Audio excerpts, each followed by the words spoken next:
Hello दोस्तों, आप सभी का हमारे चैनल में स्वागत है। मैं आज लाऊँ UPPCL TG2। दोस्तों, आपका यह क्वेश्चन हाई लेवल थ्योरी से है। हाई लेवल थ्योरी से जिसे आपको नॉलेज होना ज़रूरी है। आप हमारे चैनल को शेयर करिए, सब्सक्राइब करिए, लाइक भी कर दीजिए। दोस्तों, आपका यहाँ से शुरू होता है जिसे वायरिंग के बारे में बताया गया है। यहाँ पे वैद्युतिक वायरिंग संबंधित भारतीय विद्युत नियम, Indian electricity rule related to electrical wiring. आप यहाँ से देख सकते हैं। जैसे दोस्तों, ये एग्ज़ाम में पूछे जाते हैं। BIS का full form bureau of Indian standard, जिसे BIS लिख के क्वेश्चन बना देगा। BIS, जिसे मैं अभी पिछले वीडियो में बहुविकल्पी क्वेश्चन लाया हूँ, जो 24 क्वेश्चन में मैं इसको क्वेश्चन में वहाँ पे पूछा गया है दोस्तों। और यानी कोड को जैसे आप क्वेश्चन पूछ दिया, शॉर्टकट में यानी लिख देता है। यानी कोड, जो कोड लिखा रहेगा ये नहीं लिखा है यहाँ पे, तो मैंने दर्शाया आपको बताने के लिए। यानी नेशनल इलेक्ट्रिकल कोड के अंतर्गत वैद्युत वायरिंग की स्थापना के संबंध में कुछ नियम बनाया गया है। देखिए यहाँ पर दोस्तों, जो वैद्युत वायरिंग की स्थापना के संबंध में कुछ नियम बनाया गया है, यह नियम यहाँ पर फॉलो करना होता है दोस्तों। लाइट और फैन उप परिपथ की कुल लोड 800 वाट होनी चाहिए। और पावर, यहाँ पर पावर की बात किया गया है। पावर उप परिपथ की कुल 3000 वाट से अधिक नहीं होनी चाहिए। 3000 वाट से अधिक नहीं होनी चाहिए। और लाइट और फैन उप परिपथ की कुल लोड 800 वाट होनी चाहिए। ध्यान दीजिए यहाँ पर दोस्तों। और ये उपयोग किए जाने वाले सामग्री हैं। आपका यह लैंप 60 वाट का है और सॉकेट 100 वाट का, जो घरों में यूज किया जाता है। फ्लोरोसेंट ट्यूब 40 वाट, छत का पंखा 60 वाट, मरकरी वेपर लैंप 80 वाट, पावर सॉकेट 1000। आपका अगला क्वेश्चन है दोस्तों, IE 85 के अंतर्गत सिरोपरी लाइन में 2 पोल्स के बीच 67 मीटर और 220 फुट से अधिक दूरी नहीं होनी चाहिए। यहाँ पर देखिए दोस्तों, जैसे अब ये खंभा है, यहाँ पर एक खंभा है, अब इसके बीच की दूरी 67 मीटर होनी चाहिए। 67 मीटर होनी चाहिए, जिसे कहते हैं फुट में नापा जाता है तो 220 फुट होता है।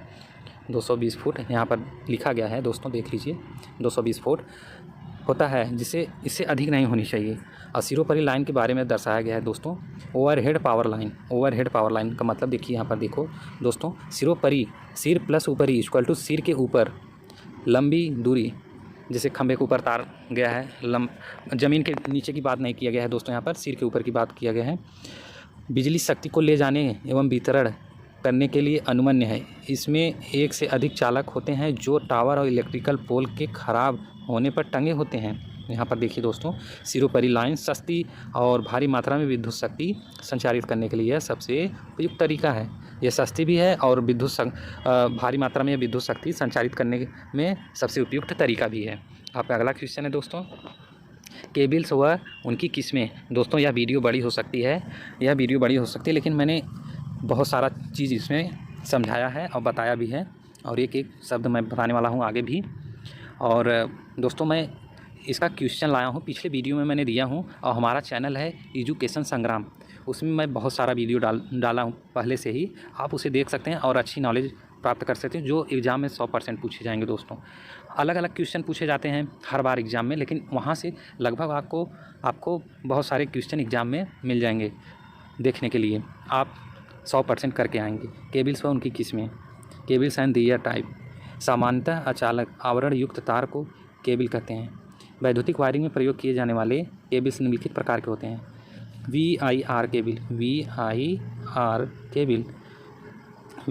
केबल के बारे में यहाँ पर देखिए दोस्तों, ये फिगर, ये होता है VIR केबल, और इसके बारे में बताया गया है। देख लीजिए यहाँ पे, PVC की शुरुआत से पहले उपयोग किए जाने वाले, देखिए PVC जो है इससे पहले भी आया था। उपयोग किए जाने वाले अधिकांश विद्युत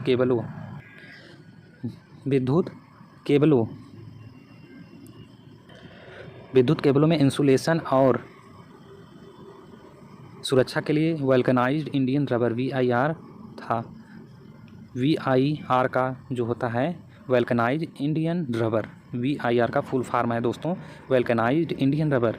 VIR केबल का उपयोग संपत्तियों में अधिकांश वायरिंग में किया गया था और कुल मिलाकर अर्थ वायर संलग्न नहीं था। सततः सुरक्षात्मक कंडक्टर PVC। ये रहा दोस्तों आपका फिगर, ये फिगर रहा आपका। और आपका आगे है CTS हो गया, PVC केबल हो गया, लेड सील्ड केबल। ये PVC के बारे में और लेड सील्ड केबल के बारे में यहाँ मैं बताया हूँ दोस्तों। PVC का हो गया, PVC 1.5 mm square cable aluminium का है। PVC 4 mm स्क्वायर का है केबल एलुमिनियम और कैन बी 7 स्टैंडर्ड्स। और ये रहा फिगर देखिए यहाँ पर दोस्तों, PVC 10 mm केबल एलुमिनियम का है। PVC 2 कोर, यहाँ पर 2 कोर का दिया है, देखिए 2 core cable with colours red and black. यहाँ पर देखिए दोस्तों, रेड PVC केबल 2 कोर का है, रेड और ब्लैक। और यहाँ पर 2 फेज़ का दिया है, 2 फेज़ वायर का, red yellow blue black. Black हो गया आपका, ब्लैक ये न्यूट्रल है दोस्तों। रेड फेज़ तार हैं, रेड येलो और ब्लैक। यहाँ पर देखो दोस्तों, ये 4 कलर हैं with colour red yellow blue black. और दोस्तों ये लाइट सिल्ट केबल का है, जो अंडरग्राउंड, जो ज़मीन के नीचे उपयोग किए जाने वाले लाइट सिल्ट केबल के लिए है। लेड सिल्ट ये ऊपर यहाँ पर कलर में दिया गया है, यहाँ पर देख लीजिए। और आपका आगे है दोस्तों weather proof cable, weather proof cable और ट्रोपोडियोर cable, flexible cable, armoured cable. और यहाँ पर XLPE के बारे में बताया गया है, क्योंकि दोस्तों ये एग्ज़ाम में पूछे जाते हैं। ये लाइट सिल्ट केबल में ये पिछला, ये देख लीजिए यहाँ पर लिखा गया है XLP इंसुलेटेड, XLPE इंसुलेशन।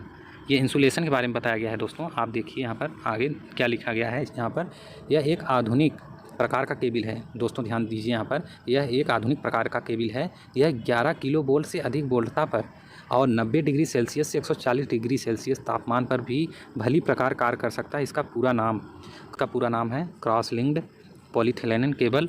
आपका अगला क्वेश्चन है दोस्तों light silt cable. Light silt cable इसमें बताया गया है टीन आलेपित के तार पर वल्केनाइज्ड इंडियन रबर का आवरण और उसके ऊपर सीसा नामक धातु का सुरक्षा आवरण चढ़ाकर लाइट सिल्ट केबल तैयार किया जाता है।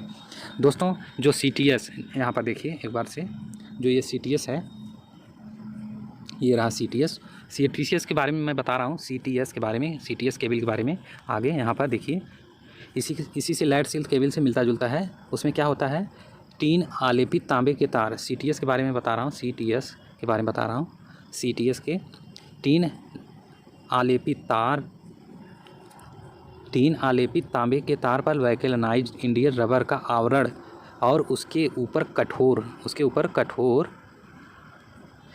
इसमें क्या होता है दोस्तों, ये टीन आलेपित तांबे के तार पर वल्केनाइज्ड इंडियन रबर का आवरण और उसके ऊपर सीसा। यहीं पर देखिए दोस्तों, यहीं पर क्या होता है, उसके ऊपर जैसे CTS केबल में कठोर सुरक्षात्मक आवरण चढ़ा होता है, और इसमें क्या होता है, ऊपर सीसा नामक धातु का सुरक्षा आवरण चढ़ाकर लाइट सिल्ट केबल तैयार किया जाता है। CTS में कठोर, ध्यान दीजिए दोस्तों, हमारे जो मैं बता रहा हूँ क्वेश्चन पर, CTS और लाइट सिल्ट केबल के बारे में बता रहा हूँ। जो यहाँ पर जो ऊपर सीसा नामक लिखा है, वहाँ पर CTS में कठोर सुरक्षात्मक आवरण चढ़ा रहता है CTS में, और यहाँ पर सुरक्षात्मक आवरण चढ़ा रहता है जिसमें सीसा नामक धातु का। और वेदर प्रूफ केबल के बारे में अब देखते हैं दोस्तों। यह केबल VIR केबल की भांति ही होता है। इसे बिटुमन पदार्थ का लेप किया जाता है। इसे वर्षा, धूप, ठंडा आदि को सह सकने वाले द्रव्य पदार्थ में डुबोकर, देखिए दोस्तों यहाँ पर द्रव्य पदार्थ में डुबोकर वेदर प्रूफ किया जाता है। इसका उपयोग घरेलू और औद्योगिक विद्युत वायरिंग में खुले स्थान में किया जाता है। दोस्तों यह वीडियो बड़ी हो सकती है, लेकिन मैं एक एक शब्द बताने वाला हूँ यहाँ पर। देखिए अब आगे क्वेश्चन क्या है दोस्तों, लिखा है ट्रोपोथियोर केबल। यह केबल PVC केबल के ऊपर थर्मोप्लास्टिक कंपाउंड का आवरण चढ़ाकर तैयार किया जाता है। इसका उपयोग हल्की भूमिगत विद्युत वायरिंग 230 वोल्ट तक किया जा सकता है। यह रेलवे सिग्नल, यहाँ पर ध्यान देने वाली दोस्तों, यह रेलवे में पूछ सकता है क्वेश्चन। ट्रोपोडियोर केबल, यह केबल PVC केबल के ऊपर थर्मोप्लास्टिक का कंपाउंड का आवरण चढ़ाकर तैयार किया जाता है। इसका उपयोग हल्की भूमिगत वैद्युत वायरिंग 230 वोल्ट तक किया जा सकता है। यह रेलवे सिग्नल और पावर उपकरणों की वायरिंग में प्रयोग किया जाता है। आर्मर्ड केबल का देखिए, ये प्रायः 3 से 4 कोर वाले होते हैं। इनका उपयोग भूमिगत केबल अंडरग्राउंड के रूप में किया जाता है। यह केबल 50 से 100 वर्ष तक खराब नहीं होता। Armoured cable. आपका अगला है दोस्तों वायरिंग में उत्पन्न होने वाले दोष। Fault likely to arise in wiring में पैदा हो सकने वाले सामान्य दोष निम्नलिखित होते हैं। फ्यूज उड़ना। देखिए वायरिंग में पैदा हो सकने वाले सामान्य दोष हैं फ्यूज उड़ना, short circuit, open circuit, leakage तथा अर्थ होना। आपका अगला क्वेश्चन है दोस्तों विद्युत शक्ति खपत का अनुमान लगाना। दोस्तों हमारे चैनल को लाइक कर दीजिए, शेयर कर दीजिए और सब्सक्राइब कर दीजिए प्लीज़। प्लीज़ दोस्तों, विद्युत शक्ति खपत का अनुमान लगाना, एस्टिमेशन। वस्तुतः किसी भवन, कार्यशाला, प्रतिष्ठान आदि में विद्युत की वास्तविक खपत विद्युत ऊर्जा मापी इलेक्ट्रिक एनर्जी मीटर के द्वारा की जाती है, परंतु मासिक विद्युत खपत का अनुमान लगाकर उसके आधार पर ऊर्जा मापी के द्वारा दर्शित यूनिट का तुलनात्मक अंकेक्षण किया जाता है। इसका कार्य हेतु निम्नलिखित सूचनाओं के आधार पर निम्न सूत्र के द्वारा यूनिट की गणना की जाती है। आपका अगला आगे है दोस्तों, विद्युत उपकरणों की वाटेज तथा संख्या। विद्युत उपकरणों की वाटेज तथा संख्या प्रतिदिन उपभोग के घंटे सूत्र है। देखिए यहाँ पर सवाल है दोस्तों, यहाँ पर सवाल है, ये सवाल के बारे में बताया है विद्युत शक्ति खपत का अनुमान लगाना। जैसे इलेक्ट्रिक एनर्जी मीटर से यह पता लगाएंगे कि विद्युत का खपत कितना हुआ है, कैसे हुआ है। और आगे यह क्वेश्चन है, इसके बारे में यहाँ पर बताया गया है दोस्तों, विद्युत उपकरणों की वाटेज तथा संख्या, और दूसरा है प्रतिदिन उपभोग के घंटे, और सूत्र दिया है यहाँ पर। बहुत इंपॉर्टेंट है दोस्तों, आपको यह क्वेश्चन को सॉल्व करने में सहायता करेगा। यूनिट कुल वाटेज गुणे कुल घंटे प्रतिमाह बटे 1000। तुलनात्मक अंकेक्षण को अंकेक्षण मतलब गिनती होता है, अंक होता है दोस्तों। तुलनात्मक अंकेक्षण को निम्न क्वेश्चन से स्पष्ट समझा जा सकता है। अब आगे क्वेश्चन देखते हैं दोस्तों। एक ऑटो कार्यशाला में, यह क्वेश्चन है दोस्तों, एक ऑटो कार्यशाला में निम्नलिखित विद्युत उपकरण प्रयोग किए जा रहे हैं, ठीक। और पहला है 1.5 अश्वशक्ति का एक वायु संपीड़क मोटर 8 घंटे प्रतिदिन, और दूसरा है 200 वाट के 12 बल्ब 8 घंटे प्रतिदिन, और तीसरा है 2.5 किलोवाट का वल्कनाइजिंग तापक तंतु 6 घंटे प्रतिदिन। अब ये 30 दिनों में खपत हुई यूनिट की संख्या की गणना कीजिए। मतलब इसमें बताना है कि 30 दिन में कितनी यूनिट यह विद्युत खपत हुई है। हल दिया है यूनिट इक्वल टू वाट गुणे घंटे प्रति 1000। अब वायु संपीड़क की खपत जिसका पहला है वायु संपीड़क की खपत, अब 1.5 जो 1.5 अश्व का मान दिया है, अश्वशक्ति का। अब अश्वशक्ति में कितना होता है, एक अश्वशक्ति कितना होता है। अब इसमें बहुत ध्यान देने वाली दोस्तों बात है, 1.5 अश्वशक्ति, ठीक। लेकिन एक अश्वशक्ति में कितना होता है, 735.5 गुणे, अब 8 घंटे प्रतिदिन, यहाँ पर 8 घंटे लिख दिया है, और कितने दिन है, 30 दिन, और बटे 1000। अब इसको सॉल्व करेंगे दोस्तों, 264.78 यूनिट आएगा इसका पहला। अब दूसरे का है आगे दोस्तों, यूनिट इक्वल टू वाट गुणे घंटे, वही सेम प्रोसेस है दोस्तों, ऊपर वाला बटे 1000। बल्बों की खपत, वहाँ पर बल्ब दिया है, बल्बों की खपत 200 दिया है, यहाँ पर 200 दिया है, देखिए 200 दिया है, 12 बल्ब हैं, 8 घंटे हैं, और 12 बल्ब हैं, और 30 दिन हैं, और बटे 1000। अब इसको सॉल्व करेंगे, 576 यूनिट्स आएंगे, और यूनिट इक्वल टू वाट गुणे प्रति घंटे 1000। तापक तंतु की खपत, यहाँ पर देखिए तीसरे में क्या है, 2.5 किलोवाट का वल्कनाइजिंग तापक तंतु 6 घंटे प्रतिदिन यूज होते हैं दोस्तों। आप आगे देखिए कैसे किया गया है। तापक तंतु की खपत 2.5, अब 1000। अब सोचेंगे ये कहाँ से आ गया, अब मैं बता रहा हूँ दोस्तों। अब किलोवाट में दिया है, अब 1 किलोवाट बराबर कितना होता है, 1000 होता है, 1000 किलोवाट होता है।